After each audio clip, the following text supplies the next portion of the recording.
Денешната пресконференција е краток коментар за она што вчера го слушнавме од се уште актуелниот вице-премиер за евроинтеграција Никола Димитров.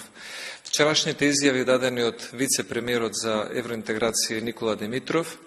и јавно изнесената недоверба кон неговиот доскорешен колега, министерот за надворешни работи Бујар Османи, покажува дека и Димитров и Османи се само лице и опачина на една иста паричка, која што во владата во буквална смисла е интерес за незино обстанување, односно личната кариера и интересот се пред интересите на државата и на граѓаните на Македонија. Втората работа е тоа што го спомена господинот Димитров, дека можене уште еден штетен договор со Бугарија, само потврдува дека Никола Димитров однапред знаел за подготовката на ваквиот можен следен штетен договор со Бугарија, но додека бил функционер во владата молчел, а откако видел дека нема да биде член на владата, се решил да прозбори, што е неморално, но во секој случај ризикот од ваквиот договор не го намалува и затоа треба да бидеме сериозни и внимателни. И трето, нашето мислење е дека и Димитров и Бујар Османи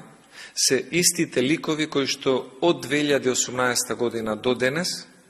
најавуваат датуми за членство во ЕУ секое полугодие, заедно се слика и во владиниот авион и сметаме дека е време заедно да ја проверат својата доверба или недоверба на граѓаните кон нив,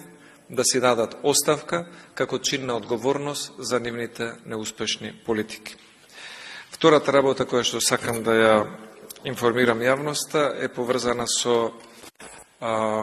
прашањето и најавите за можна средба помеѓу председателот на СДСМ Ковачевски и председателот на ВМРО-ДПМН